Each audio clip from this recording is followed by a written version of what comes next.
Jadi mulai dari menyampaikan materi, ya kan, anak-anak mengikuti materi itu dengan baik, kemudian ada evaluasinya, kemudian juga dilatih anak-anak itu menulis.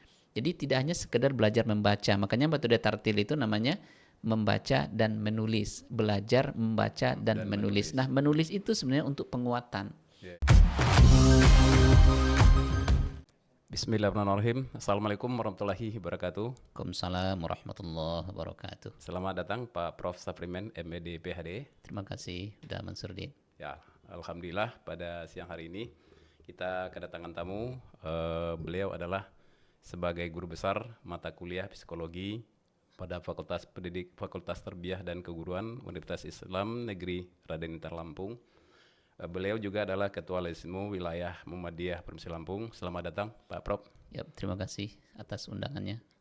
Ya, pada kesempatan hari ini para penonton dan para pemirsa, kita akan mencoba membahas tentang adanya metode tartil di dalam pembelajaran membaca Al-Quran.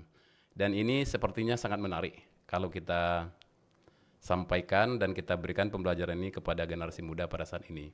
Karena pada saat ini generasi muda ini kan sangat perlu tentang bagaimana membacanya, pembacaan Al-Quran, karena di tingkat sekolah sekarang Pak Prof sudah sangat susah di dalam metode-metode pembelajaran. Sepertinya di dalam metode tartil ini barangkali mungkin Pak Prof silakan disampaikan apa itu tentang masalah metode tartil sendiri. Baik, terima kasih. Assalamualaikum warahmatullahi wabarakatuh. Waalaikumsalam warahmatullahi wabarakatuh. Bismillahirrahmanirrahim. Alhamdulillahirabbil alamin wal aqibatu lil muttaqin. Wassalatu wassalamu ala asyrafil anbiya'i wal mursalin wa ala alihi wa ashabihi rasulillah ajma'in. Sebelumnya mengucapkan terima kasih kepada Yayasan Al-Azhar Lampung. Terima kasih juga kepada Uda saya Kanda Mansurdin. Beliau ini salah seorang tokoh pendidikan di Lampung, berasal dari pesisir selatan Sumatera Barat. Satu kampung itu ya. Ya, dan juga sekaligus beliau ini sebagai ketua perkumpulan keluarga besar pesisir selatan di Provinsi Lampung. Luar biasa. Terima kasih siang hari ini menjelang sore hari ini diundang untuk sharing bincang-bincang santai terkait dengan salah satu metode pembelajaran Al-Quran yang disebut dengan metode tartil ya. Jadi metode tartil ini sebuah metode pembelajaran Al-Quran itu yang ditulis, yang dibuat, inovasi yang dibuat oleh almarhum Bapak Haji Ghazali Smik ya, Master Agama. Beliau itu berasal dari tanah datar ya, Batu Sangkar. Beliau mulai menekuni untuk pembelajaran Al-Quran itu semenjak tahun 1977 ya. Informasi yang saya dapatkan, beliau bercerita semasa hidupnya dengan saya. Kemudian dari pengalaman beliau mengajarkan Al-Quran semenjak tahun 1977 itu, mulai dari kampung kata beliau sampai beliau jadi mahasiswa di Kota Padang, juga masih menekuni untuk pembelajaran Al-Quran sebagai guru Al-Quran dari masjid ke masjid yang ada di Kota Padang. Waktu itu beliau sebagai mahasiswa di, waktu itu namanya kalau tidak salah tuh IIKI, kalau tidak salah namanya itu ya, IIKI, sekarang namanya STAIPIK, Sekolah Tinggi Agama Islam Pengembangan Ilmu Al-Quran. Di samping itu beliau juga sebagai setelah itu beliau setelah menyelesaikan program sarjananya di situ, beliau melanjutkan program master di IAIN waktu itu. Sekaligus beliau setelahnya itu mengabdi lagi di PT IKI, di STAIPIK itu sebagai dosen, dan juga sebagai dosen di Fakultas Usuluddin IAIN yang hari ini UIN Imam Bonjol Padang. Jadi metode ini adalah hasil ijtihad dan hasil inovasi dari beliau berdasarkan pengalaman beliau mengajarkan berbagai metode. Tentu kita tahu ya, banyak metode-metode pembelajaran dalam Al-Quran itu. Mungkin udah Mansurdin masih ingat ketika kita kecil-kecil dulu, kita belajar alif, ba, ta, tha, jim, ha, kho sampai ke pedaya. Kemudian alif di atas a, alif di bawah i, alif di depan u, a, i, u. Kemudian baris dua, alif di atas dua an, alif di bawah dua in, alif di depan dua un. Nah, an, in, un. Nah itu kita sebut metode itu metode Baghdadi ya, metode Baghdadi. Kemudian seiring dengan perkembangan waktu muncul berbagai metode, ada metode Iqra, itu inovasi dari teman kita, dari akademisi kita di Jogja ya, di Jogja. Kemudian ada juga metode Tartila, ada metode Yanbu'ah, banyak sekali metode-metode itu. Itu menunjukkan bahwa ada inovasi-inovasi yang dilakukan oleh teman-teman kita, terutama teman-teman yang bergelut dalam pembelajaran Al-Qur'an. Nah, Pak Haji Ghazali salah seorang tokoh kita, beliau sangat terkenal di Sumatera Barat sebagai penggiat beliau tidak hanya mengajarkan direct kepada murid-murid, tapi jasa-jasa beliau dan ilmu beliau juga sudah beliau tularkan kepada hampir seluruh Sumatera Barat itu, kepada guru-guru ya yang mengajarkan Al-Qur'an, untuk bagaimana cara mengajarkan metode tartil itu kepada murid-murid kita. Nah, tujuannya tentu semuanya itu apapun metode yang diciptakan, yang dibuat oleh teman-teman kita, baik yang berasal dari Sumatera Barat, yang berasal dari Jogja, dari manapun, itu tentu adalah dalam rangka untuk mempermudah proses pembelajaran Al-Qur'an. Kemudian juga durasi waktu ya, durasi waktu. Dulu saya masih ingat ketika belajar kita menggunakan metode Baghdadiyah itu mulai dari kelas 1 SD, kelas 6 SD, nah itu baru nanti naik tingkat gitu ya. Jadi waktunya lama sekali. Jadi itu pertimbangannya supaya ada inovasi-inovasi dalam pembelajaran Al-Qur'an. Nah, metode tartil ini semasa Pak Haji Ghazali masih hidup ya, mungkin bagi para Bapak Ibu yang mendengarkan suara kami ini, kita bacakan Al-Fatihah untuk beliau. Mudah-mudahan hasil inovasi beliau ini menjadi amal jahriyah sampai kapanpun yang akan mengalir pahalanya kepada beliau ya. Mudah-mudahan anak-anak beliau juga bisa melanjutkan usaha-usaha yang sudah beliau lakukan ini, termasuk murid-murid beliau menurut saya dimanapun berada gitu ya. Nah, sebenarnya yang menjadi murid langsung kepada Pak Haji Ghazali itu adalah istri saya, almarhumah Nova Erlina. Saya mengenal metode tartil itu dari istri saya sebenarnya, dari Nova Erlina. Kemudian dari adik angkat saya namanya Ustadz Engkizar yang dulu pernah sama-sama kuliah di Malaysia dengan saya. Jadi kami pernah bawa metode tartil itu ke Malaysia. Ya kan, Pak Haji Ghazali juga pernah memperkenalkan metode tartil itu di Malaysia, di Negeri Sembilan. Dan saya dengan Engkizar waktu itu di Malaysia juga pernah memperkenalkan ke beberapa sekolah di Malaysia. Alhamdulillah disambut baik oleh masyarakat kita, karena memang di situ ada hasil dari sisi durasi waktu ya, di sisi durasi waktu. Nah, itu proses pembelajaran bisa menjadi lebih cepat ya. Kemudian pembelajaran untuk durasi waktu setiap kali pertemuan itu kita tidak perlu berlama-lama, mungkin waktunya cukup 30 sampai 45 menit. Jadi anak-anak juga enjoy gitu ya dalam pembelajaran itu. Nah itu di antara gambaran sekilas ya.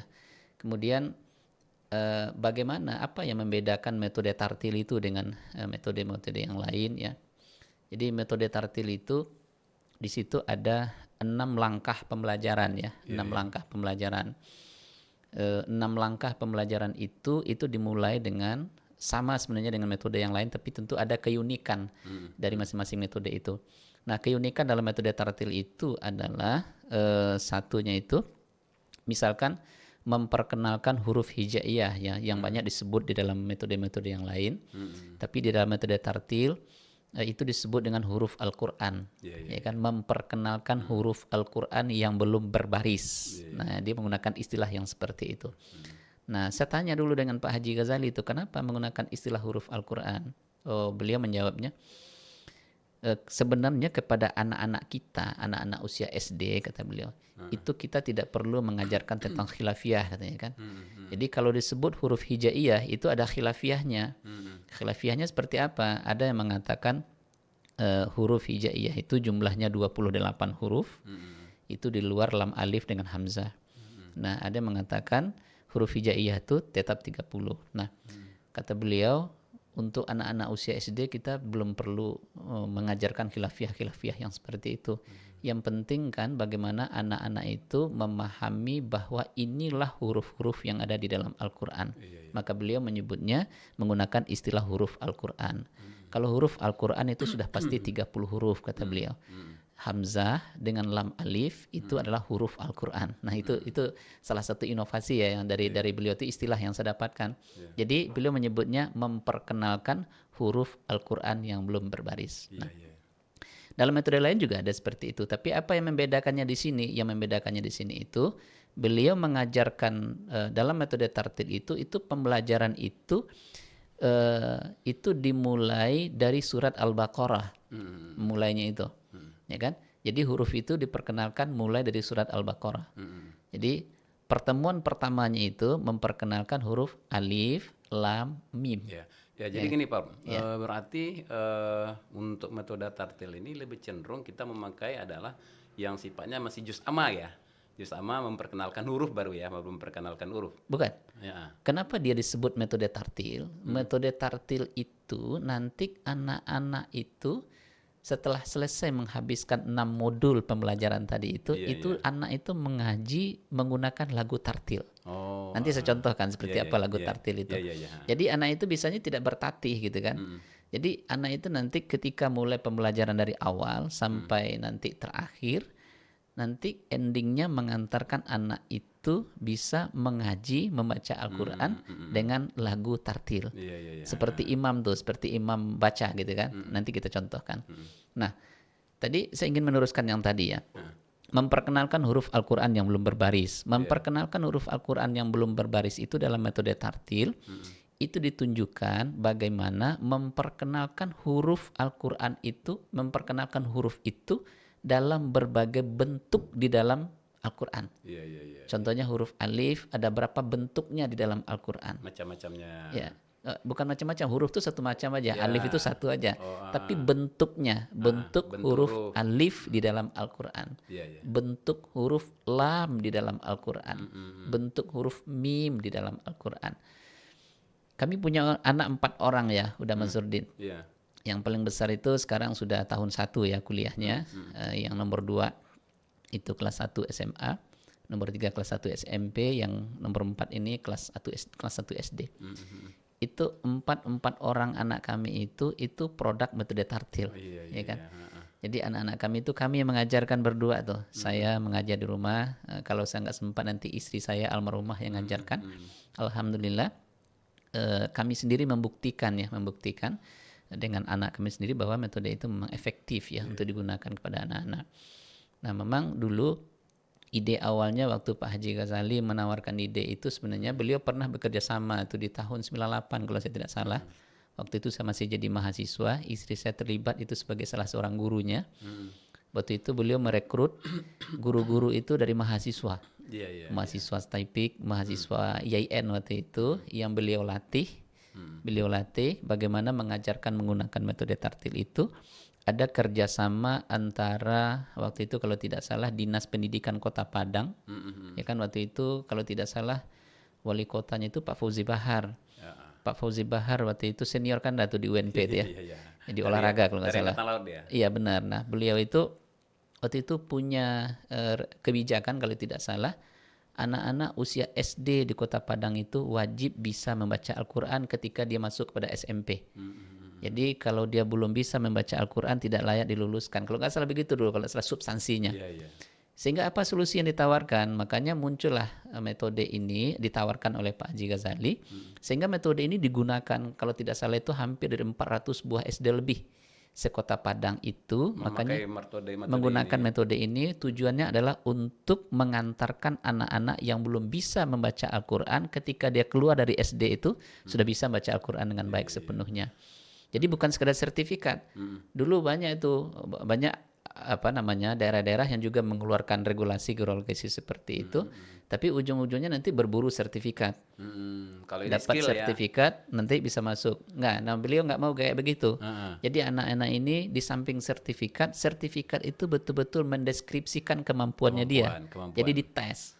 Jadi tidak hanya sekedar sertifikat gitu kan. Nah, menghindari itu, makanya waktu itu ada budget yang dikeluarkan oleh Pemda Kota Padang kalau tidak salah. Nah, Pak Haji Ghazali sebagai mitranya. Jadi dilatihlah guru-guru dan itu diambil kebanyakan dari guru-guru agama dan juga dari mahasiswa-mahasiswa YIN, mahasiswa-mahasiswa Taipik. saya melihat waktu itu dari sisi ekonominya, oh bagus juga nih Pak Ghazali ini menghidupkan mahasiswa cukup banyak beliau Iya, itu iya, iya. dengan apa digaji gitu kan, mengajar 2-3 kali seminggu, kemudian dapat gaji setiap bulan yang dibayar oleh anggaran Pemda Kota Padang. Jadi menurut saya inovasi yang beliau lakukan itu menurut saya sangat luar biasa, dan menurut saya sayang kalau itu di apa ditenggelamkan begitu saja ya. Saya berharap ada murid-murid beliau yang proaktif gitu ya, terutama keluarga beliau, anak-anak beliau, apa namanya, ya mungkin bisa melakukan inovasi-inovasi gitu ya, yang mungkin lebih baik. Beliau sudah mengantarkan dasar pemikiran tentang metode tartil itu. Nah mungkin ini bisa kita kembangkan dengan baik ya. Apakah di Kota Padang masih memakai metode tartil Ada ini? Masih ya? sebagian, Masih ya? ada sebagian. Ya apa namanya, saya melihat ada sedikit agak meredup ya ketika beliau sudah meninggal dunia gitu ya. Ya. Ya mungkin penggiat-penggiat dari teman-teman beliau, dari murid-murid beliau mungkin belum sempat terbentuk dengan baik ya, dengan masif, dengan apa segala macam. Nah sehingga kemarin itu saya berpikir ini saya melihat ilmu ini sangat luar biasa, tapi sangat disayangkan kalau apa namanya, kalau ini dilewatkan begitu saja gitu ya. Akhirnya tengah malam saya merenung, makanya sekarang itu saya buat tuh video-video singkat itu ya. Oh, iya, iya, iya. Video-video singkat itu saya mengingat kembali sebenarnya ini metode ini sangat luar biasa, menurut saya bagus gitu ya. Jadi sayang kalau itu dilewatkan begitu saja. Mudah-mudahan video-video itu juga ditonton oleh anak-anak beliau, murid-murid beliau, mungkin keluarga beliau. Saya tidak ada maksud untuk apa namanya, untuk menduplikasi ya, untuk menduplikasi hak cipta beliau itu. Hanya sebagai murid, sebagai ini betul-betul ingin melihat bahwa metode itu bisa terus berkembang supaya amalnya tetap mengalir kepada beliau. Dan kalaupun nanti misalkan ada orang yang ingin menggunakan metode itu, bagaimana, ada tuh yang chat saya bagaimana cara mendapatkan bukunya. Nah itu nanti bisa direct, karena buku itu sekarang masih dicetak secara manual ya oleh keluarga beliau. Nanti bukunya mungkin bisa dibeli ya dengan keluarga beliau. Tapi how to teach ya, bagaimana cara mengajarkannya itu. Nah itu mungkin bisa murid-murid beliau membantu, anak-anak beliau mungkin bisa membantu. Nah kami sendiri dulu saya pernah membawa beliau ke Lampung ini, Uda Mansurdin. Dulu kami ada di tahun 2011 kalau saya tidak salah itu, saya baru pulang sekolah dari Kuala Lumpur. Saya baru mendengar aja metode tartil ini seperti apanya, saya belum tahu. Kecuali mendengar dari istri saya metode ini bagus katanya kan. Untuk di Lampung sendiri sudah mulai kita coba untuk menerapkan Sudah, metode ini. sudah Gimana kita sih, Pak? mulai dulu di tahun 2011 atau 2012 saya lupa ya. Saya waktu itu dilantik sebagai salah satu namanya staf ahli waktu itu, staf ahli di Lembaga Penelitian dan Pengabdian kepada Masyarakat. Sehingga waktu itu di zamannya Prof Mukri sebagai rektor dan Pak Dr. Afif Ansori waktu itu sebagai warik 3 di IAIN itu. Waktu itu ada program KKN di Waikanan, zaman bupatinya itu Pak Zainuddin Bustami ya, yang sekarang menjadi anggota DPD. Nah saya diminta oleh Pak Rektor untuk presentasi, apa Dinda inovasi yang bisa kita tawarkan ke Waikanan untuk KKN kita ini. Nah saya berpikir ini metode ini bagus ini. Jadi waktu itu ada sekitar 83 desa kalau tidak salah kita turunkan. Jadi di setiap desa itu kita pastikan ada satu orang mahasiswa kita yang bisa membantu guru-guru dan juga mengajarkan kepada murid-murid itu. Kalau seandainya ada di desa-desa itu anak-anak tidak bisa baca Al-Quran. Jadi di-sharing kepada gurunya, juga di-sharing kepada anak-anak metode tartil ini. Nah waktu itu sebelum mahasiswa diturunkan KKN waktu itu Pak Haji Ghazali kami undang ke sini. Kami beli buku beliau waktu itu kalau tidak salah 65 juta kami beli buku beliau itu, ya kan di tahun 2012 saya lupa tahunnya itu. Nah, sehingga dilatihlah guru mahasiswa kita ini yang akan turun ke lapangan itu selama 3 hari 3 malam tuh di asrama UIN itu kita melatihnya waktu itu. Dipastikan anak-anak itu bisa sharing metode tartil itu kepada guru dan juga kepada murid-murid di lokasi KKN gitu. Oh ya, berarti itu saya potong nih Pak Prof. Artinya metode tartil ini mungkin bisa kita terapkan di tingkat level di MA ya, SD bisa, SD, MIN gitu ya, SMP, atau di kelompok-kelompok pengajian gitu bisa, ya. bisa. Jadi ada salah seorang mahasiswa saya ya, bukan salah seorang, nah ada banyak mahasiswa saya tuh yang menggunakan metode ini di berbagai tempat ya. Yang paling aktif itu saya ingat itu Taqwanuddin ya. Oh, iya Pak Taqwanuddin. Taqwanuddin itu dia mempraktekkan di SMA ketika dia jadi guru agama di SMA. Dia sering laporan ke saya tuh Pak. Alhamdulillah sangat luar biasa dulu di SMA ini banyak anak-anak tidak bisa baca Quran. Alhamdulillah sekarang ini sudah semakin berkurang gitu ya.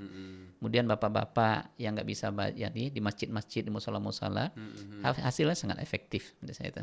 Artinya dari segi untuk kita sebagai orang yang akan kita latih di dalam mendapatkan metode tartil ini tidak terlalu susah ya untuk dia untuk menerima bagaimana. Yang penting dia sudah memahami bagaimana itu tentang metode ini gitu ya. Sebenarnya justru kalau menurut saya bukan subjektif ya, bukan subjektif. Saya dulu juga lama menjadi guru mengaji itu, udah waktu di kampung di apa? Kampung halaman kita di kampung halaman kita.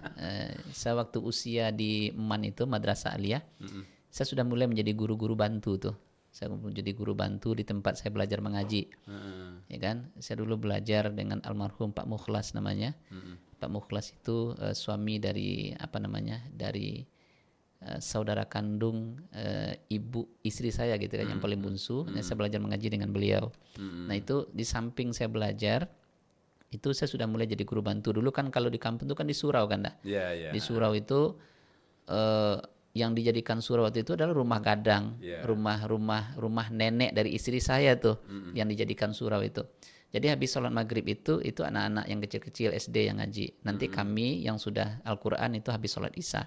Nah, saya habis maghrib itu sudah jadi guru bantu tuh. Nah, saya melihat dari berbagai metode yang apa itu memang ada keunikan dari metode tartil itu, gitu ya. Yang membuat anak-anak itu bisa lebih cepat ya. Nanti kita mungkin akan sampai ke situ apa sih yang membuat lebih cepat. Saya dulu pernah buat research tuh. Saya dari dulu pernah diberikan grant research. Nanti saya akan cerita. Saya pernah dulu diberikan grant research, grant penelitian. Saya presentasi dulu waktu baru pulang dari Kuala Lumpur itu di Kementerian Agama di pusat. Masih sangat sedikit waktu itu dosen-dosen yang dapat penelitian di pusat itu. Alhamdulillah saya presentasikan karena saya melihat ini ide ini, metode ini luar biasa ini menurut saya. Tapi Pak Haji Ghazali waktu itu sebagai akademisi belum mengajak akademisi apa sih sebenarnya keunikan dari metode itu. Coba sedikit dikembangkan. Ya. Apa sih perbedaannya yang tadi itu kalau memang ada keunikan di antara metode yang apa tadi Baghdad ya? Baghdadiyah dengan metode tartil ini kira-kira perbedaan dari mana itu, Prof? Ya. Satu itu adalah kita kan kalau secara psikologis itu kita tidak mau belajar itu berlama-lama kan. Iya. Pasti itu. Takut membosankan ya. Iya, baik orang tua maupun murid gitu. Apalagi usia anak-anak SD itu usia bermain.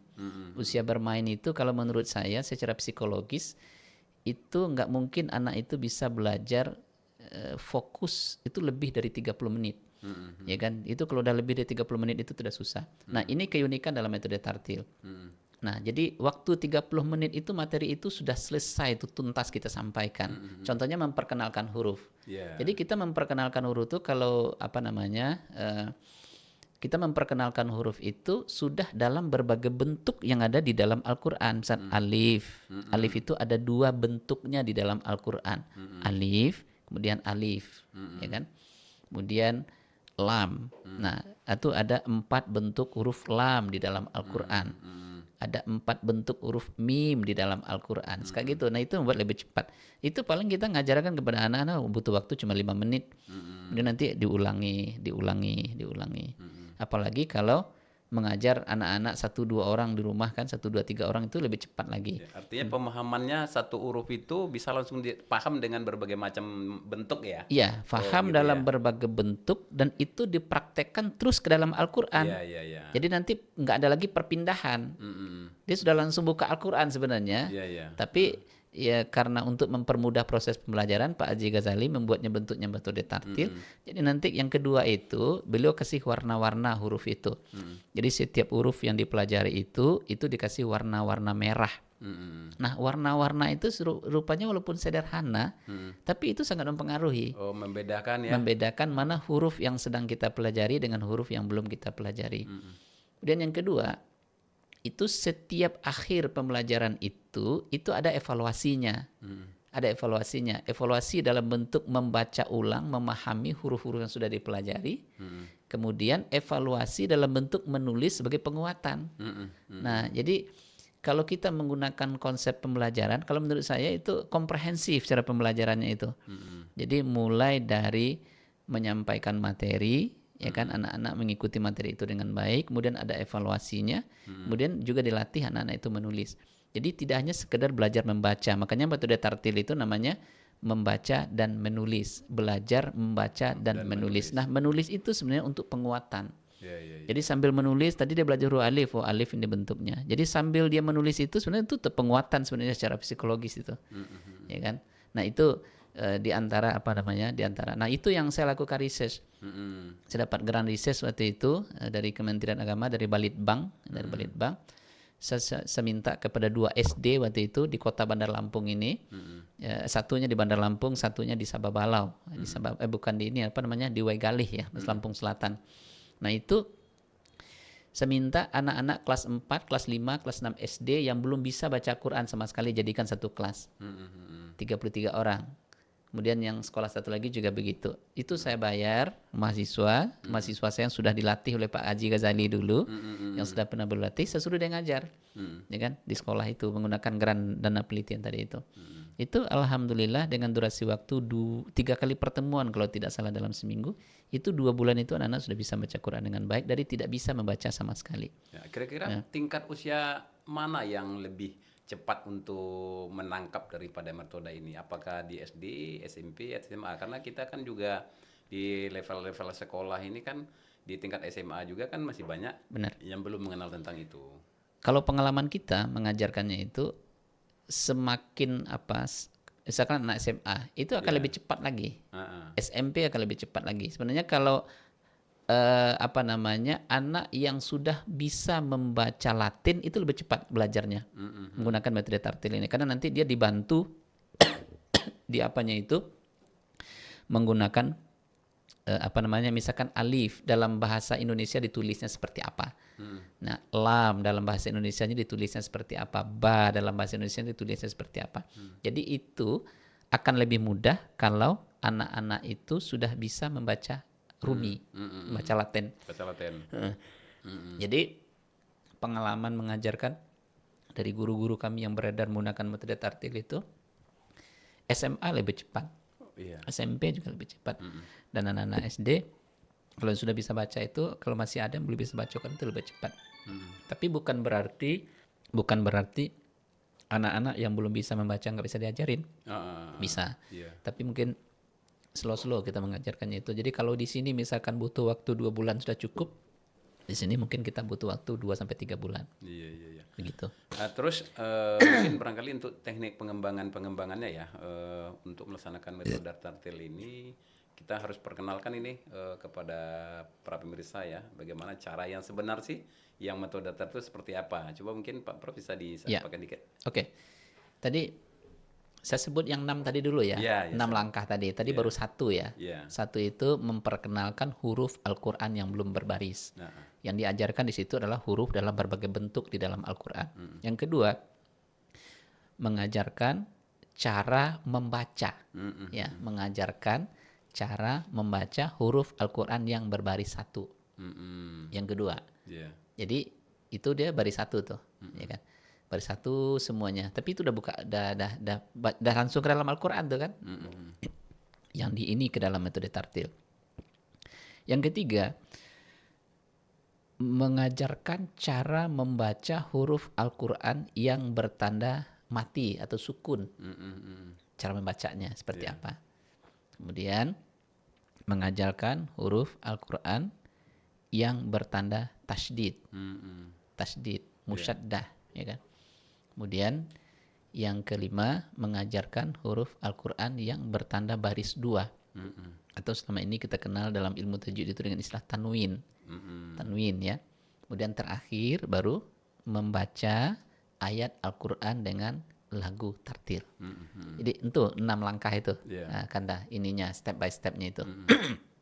Nah, misalkan huruf Al-Quran itu ada 30 huruf.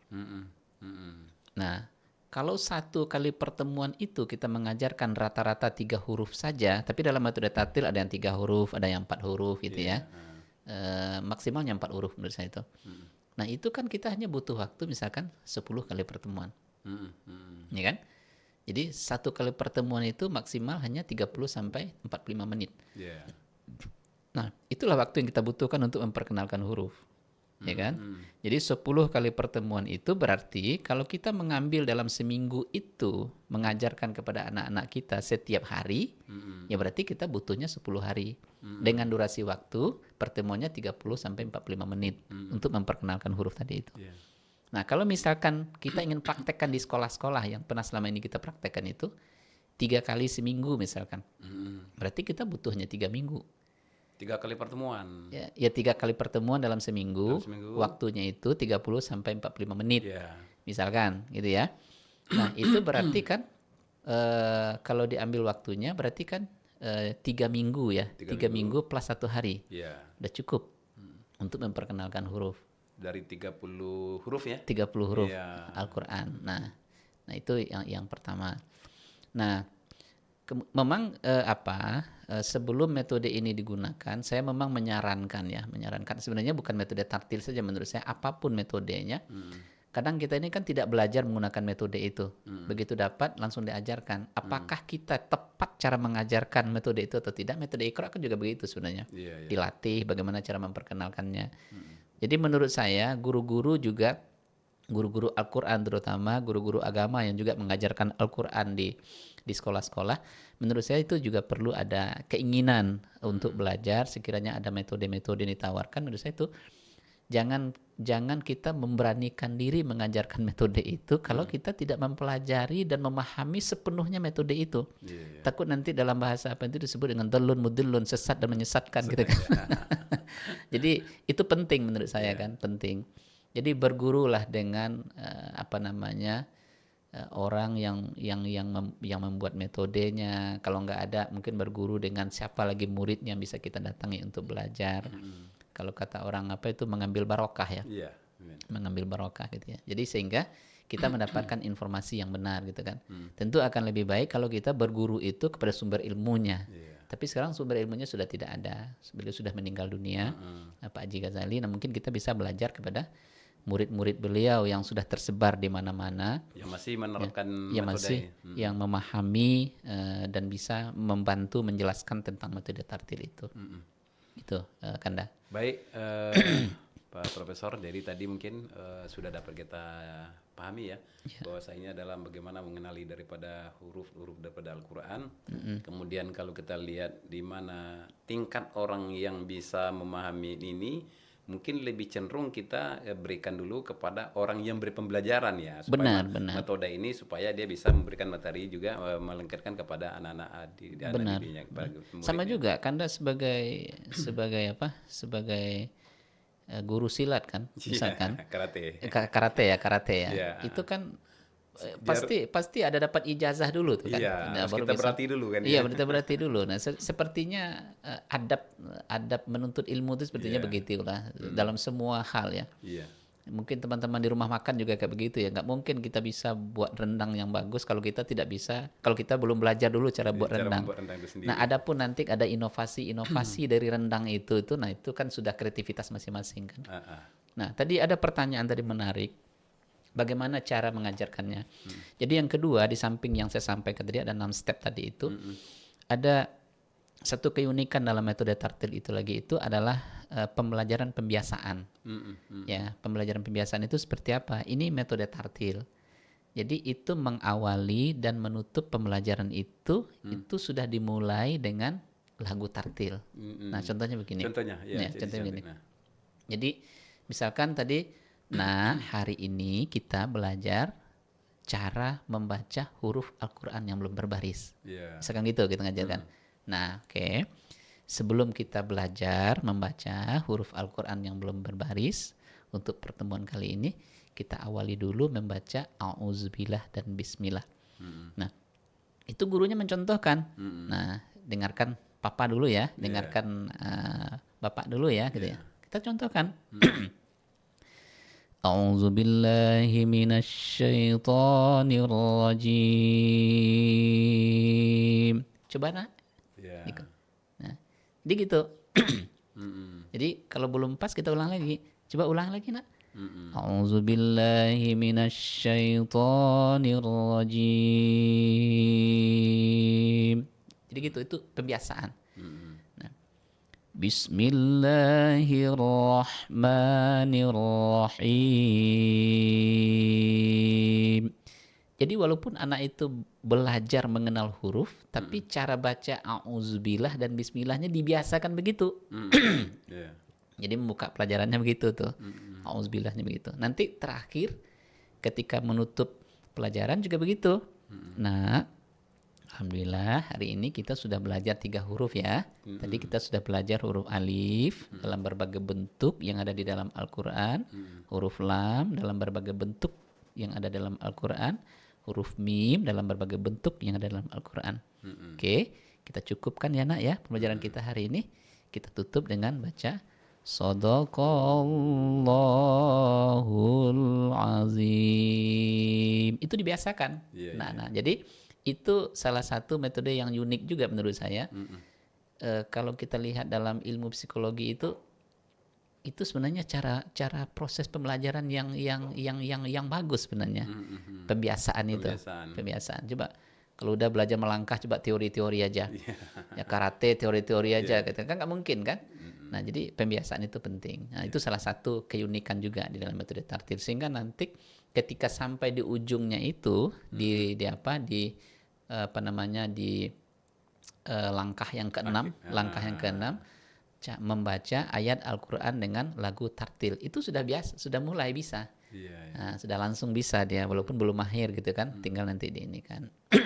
Nah, begitu dia ininya keunikan dalam metode Oh iya, tartil itu. artinya pembiasaan ya, pembiasaan mulai dari awal itu misalnya mulai dari auzubillahi minasyaitonirrajim sampai ditutup dengan sadaqallahul azim, Iya. itu berulang-ulang ya. Diulang-ulangi, diperdengarkan Iya. dengan lagu tartil, Ya, kan? supaya lebih memahamin dan betul-betul menghayati lah ya gitu Iya, kan. heeh.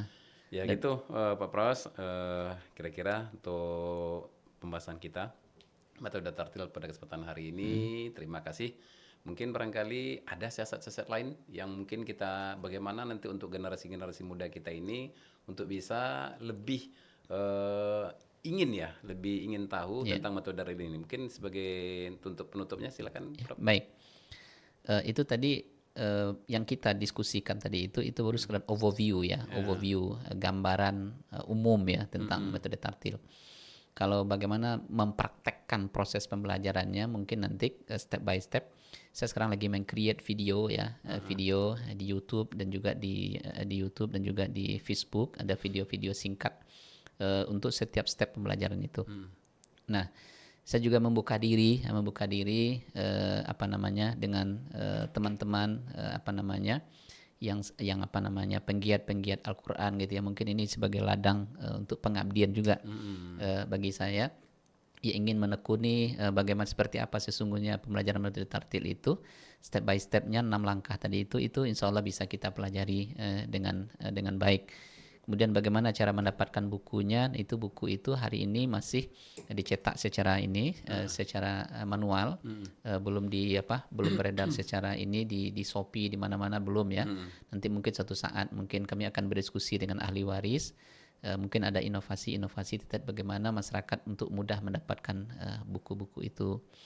Nah, menurut saya kalau seandainya ada anak-anak kita hari ini baik di rumah maupun di sekolah-sekolah gitu ya, di instansi-instansi baik itu di level sekolah, di perguruan tinggi maupun di apa namanya di kantor-kantor menurut saya gitu ya, orang-orang dewasa, bapak-bapak, ibu-ibu yang sudah bekerja gitu kan menurut saya itu kalau misalkan ada yang belum bisa atau belum lancar membaca Al-Qur'an dengan baik, menurut saya tidak perlu ada rasa malu, rasa apa gitu ya untuk belajarnya itu. Yeah.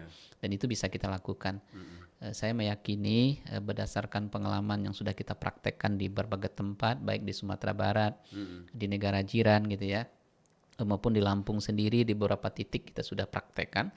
Saya meyakini bahwa tidak ada istilah terlambat dalam belajar Al-Qur'an itu. Jadi kapanpun kita bisa belajar. Jadi ini bukan mampu tidak mampu, tapi mau tidak mau. Asal mau ya. Ya, jadi menurut saya asalkan punya kemauan untuk kita belajar, saya yakin itu bisa kita pelajari dengan baik. Jadi tidak ada istilah terlambat ya dalam belajar Al-Quran, gitu, Kanda. Ya. Terima kasih, Prof. Menarik sekali ya. Ya.